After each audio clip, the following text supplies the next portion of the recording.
This was the most blatant abuse of power by any county assembly, whereby you have your opponents ganging up to remove you from power so that they can be in power.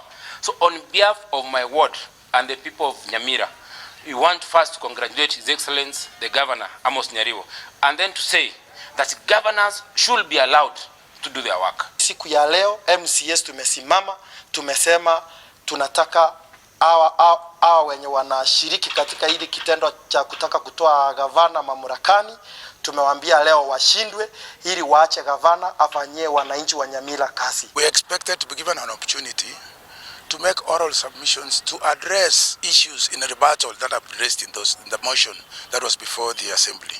However, that was not accorded to us. That notwithstanding, we are confident and positive that the submissions or the response that you had placed before the assembly meets the threshold and responds to all those issues that were raised in that motion. There was a lot of external influence.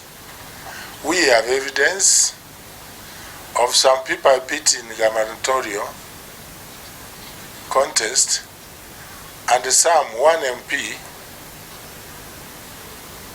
one prospective governor. They joined about 5-6 people, and they started raising money to persuade the MCAs to start this motion. And I believe our good MCAs, whom I'm asking